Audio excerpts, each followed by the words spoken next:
Hello and very soon a Merry Christmas to all the slabbers out there.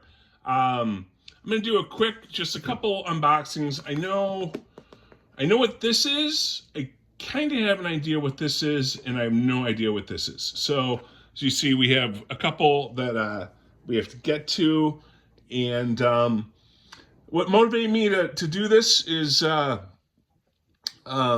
well, first and foremost, Christmas is coming. And I just wanted to say, everybody, which kind of leads into this other point I'm going to make, just wanted to wish everybody a Merry Christmas. I hope the holidays treat everybody well, and that you all get some family time and some relaxation and recharge the batteries a bit, and all those other important things that the holidays can be a part of.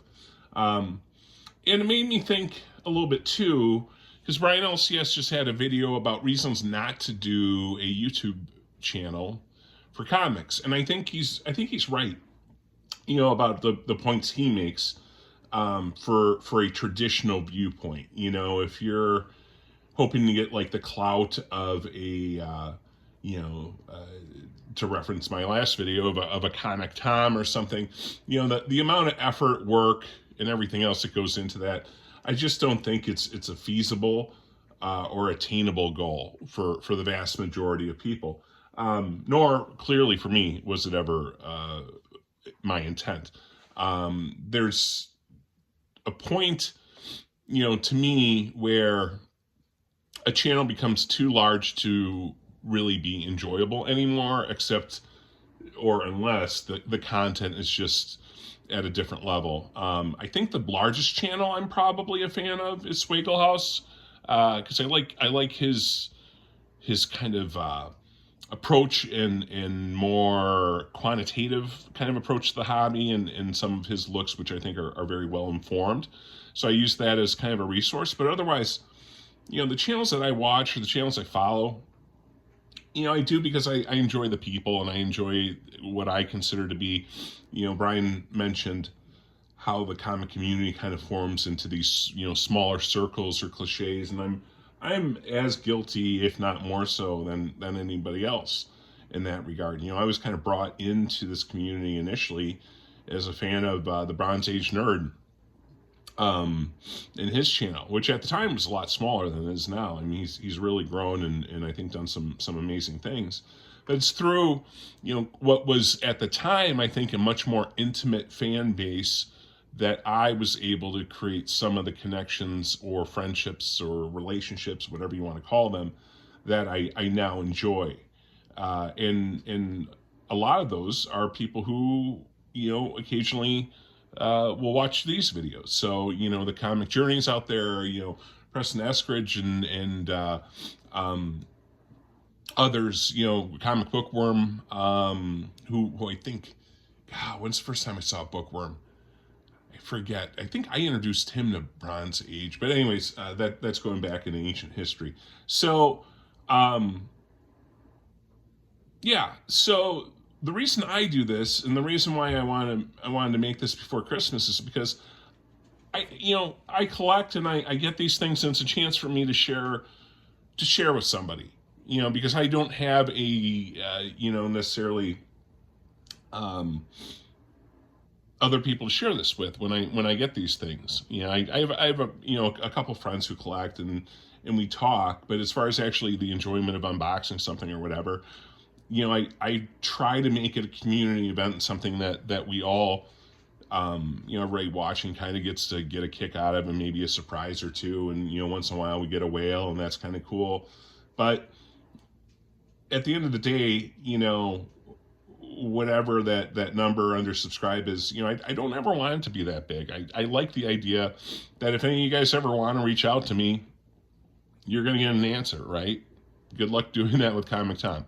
The fact that, I'm able to converse with some of you guys outside of this channel, and I think I've formed some relationships. I just think that part's cool. So, so Brian LCS is correct.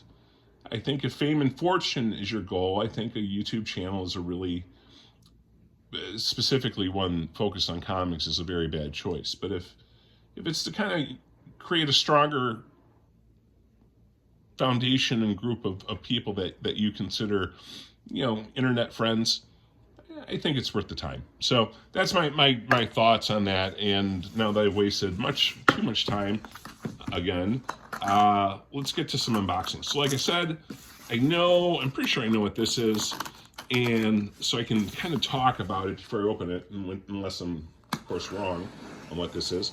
But this was a book I wanted, and then it got really hot, and then it was like, I think it got up to $300, and I missed my window. And the lesson here is, when you miss a window, sometimes the goal, or what the goal should be, is just to wait for that window to reappear. Because now I bought this for essentially case cost, and I think it's gone to pre-2019 Comic Boom pricing.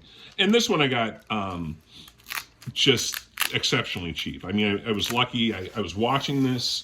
The seller made an offer to those watching the item, and I just bought it as soon as I saw the offer, because I knew it was below market.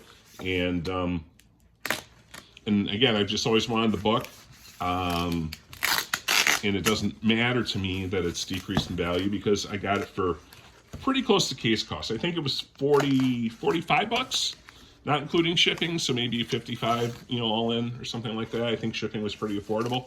But it is New Avengers. There we go. 9.8. New Avengers. First appearance of the Illuminati. And some other things going on in there. But obviously this book took a big hit with the Scarlet Witch, or the Doctor Strange Mouth of Madness movie with Scarlet Witch, and kind of the Illuminati, or at least that version of Illuminati, having a very quick exit on it. But I've always liked this cover. It's a David Finch and Danny Mickey cover. So I've just always liked the cover. So I got it, and I got it for a price that's actually below what it had been going for. And for that, I'm thankful to have included that into my collection. Now this one, like I said, I think I know what it is, but I'm not 100% positive. But I'll start talking about it like it's what I think it is, to try to be more efficient. So J. Scott Campbell, as you guys know, I collect, and he did this kind of run, and it's, I don't know the full story. I should really investigate it, but he did this run with Turner Publishing back in, well, we'll see about what year it was, but he did an entire series of retailer incentives for the second issues of a bunch of different runs under Turner Publications. And it's kind of odd that, oh no, we got a double boxer. Double boxers always ruin the flow and the rhythm of these boxings. But we'll get there. So he did this whole thing, and there's a bunch of them, but they're all just like the number twos retailer incentives of, I think there's 8 or 10 different series. So I kind of, and the thing is that they're pretty low census numbers on these things. I want to say most of them are between 8 to 11. So I've been going after the set of them, and I think I'm almost done with them. I think there's 1 or 2 that I still need, but I got most of them. Very nice job packaging. Obviously, the people who are doing the packaging don't realize that I'm wasting all your time while I'm doing the unpackaging. But as a consumer, the guy did a very good job, or gal did a very good job in their putting this together. And yep, this is what I thought it was. This guy's worth following. I'll give him a shout out because I bought a couple different things from him on YouTube. If you look up the name Chupacabra Comics, and watch items, and typically he'll shoot out, if you're watching an item, he'll shoot out a pretty good price on some things. So if there's stuff you see that you like, so I think he has quite a bit listed. But again, this is, so what year was this? This was 2013. And again, Campbell. This one was called Trish Out of Water #2, Retailer Incentive Edition. And again, I don't know the full story to why. It's Aspen, which I believe is Turner, or related to Michael Turner's publishing efforts. But I'm not sure exactly why or what the full story was. But yeah, he just did a bunch of these, and there aren't a lot of them. So, you know, to me, Rarity and Campbell kind of make it a no-brainer to go after those things. So that's #1, and that's #2. And I'll throw this thing on later so I'm not wasting your time. So this is the one that I don't know. So this will be a surprise, and we'll see. I know that there's at least one kind of grail in one of these boxes, but I don't think it's this one. I think it's in a brown box, but we won't know until it's another double boxer. We won't know until we get there.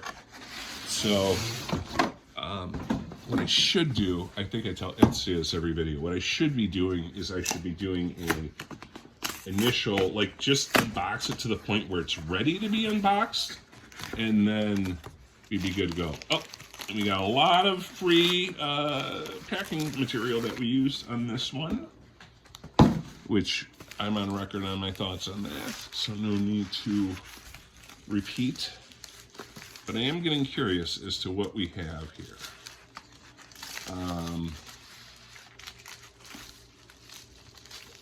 It is packed to the point where it's a little bit difficult. Here we go. It's coming up. All right. This is where I'd be telling you some background about what this item is, but we're gonna learn this one together. So let's see what we got.